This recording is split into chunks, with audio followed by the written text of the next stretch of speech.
Ide mendirikan sebuah negara mandiri bagi Yahudi adalah ide organisasi Zionis yang didirikan oleh Theodor Herzl. Ide ini adalah respon terhadap ancaman eksistensial terhadap kaum Yahudi akibat gelombang nasionalisme radikal dan gagalnya asimilasi sosial kaum Yahudi yang berkembang di Eropa pada paruh kedua abad 19 yang berpuncak pada peristiwa Holocaust atau pembantaian kaum Yahudi. Mulanya Zionis punya 4 pilihan negara untuk menampung kaum Yahudi: Palestina, Argentina, Uganda, dan Mozambik. Tapi kemudian mereka memilih Palestina karena justifikasi keagamaan akan memudahkan mobilisasi global kaum Yahudi untuk bermigrasi ke Palestina. Di tengah kecamuk Perang Dunia Pertama, 2 November 1917, Arthur Balfour mendeklarasikan dukungan penuh Inggris terhadap misi Zionis membentuk negara Israel di Palestina melalui surat kepada Rothschild setahun sebelumnya pada 1916 karena pasukan sekutu yang di dalamnya terdapat Inggris dan Perancis yakin dapat mengalahkan Imperium Ottoman. Inggris dan Perancis membuat perjanjian yang akan membagi wilayah kekuasaan Ottoman termasuk Palestina di dalamnya. Perjanjian itu dikenal dengan nama Perjanjian Sykes-Picot. Dalam peta Sykes-Picot, Yerusalem disebut sebagai Brown Area yang akan dikelola oleh administrasi internasional, namun akhirnya diambil oleh Inggris pada 1920.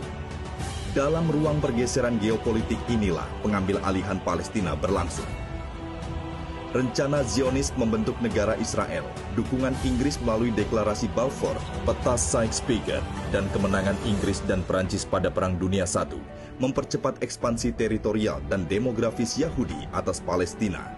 Dalam kurun waktu hampir 70 tahun, 521.000 kaum Yahudi telah bermigrasi ke Palestina bersamaan dengan era Hitler. Akibatnya, komposisi demografi wilayah Palestina berubah.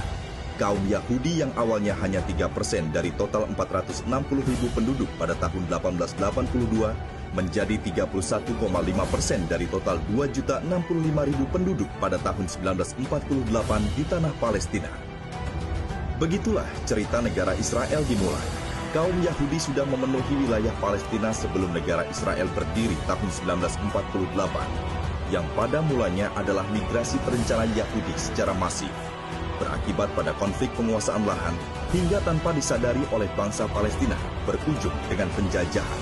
Sayangnya saat itu lembaga internasional tidak berpihak pada Palestina. PBB justru menetapkan resolusi PBB nomor 181 tahun 1947 membagi wilayah Palestina menjadi 3 zona, yaitu untuk pemerintahan Israel, pemerintahan Palestina, dan zona bersama yang dinamakan Al-Quds atau Yerusalem.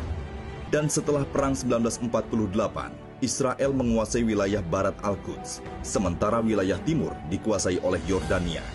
Namun, wilayah timur Al-Quds tersebut kemudian dicaplok oleh Israel pada tahun 1967. Singkatnya, bila hutang budi kemanusiaan karena tragedi Holocaust yang menimpa Yahudi Eropa menjadi dasar negara-negara barat mendukung berdirinya negara Israel, mengapa Palestina yang harus membayarnya? Logika apa yang membenarkan kaum Yahudi yang menjadi korban pembantaian di Eropa sekonyong-konyong datang ke tanah Palestina dan berbalik menjadi pelaku pembantaian kaum Muslim di Palestina? Dan kini, 100 tahun kemudian, pengakuan Trump atas Yerusalem dan Al-Quds sebagai ibu kota Israel 6 Desember lalu menyempurnakan skenario 1 abad Zionis. Sesuai mimpi Bapak Negara Israel, Theodor Herzl, tidaklah sempurna tanpa Al-Quds.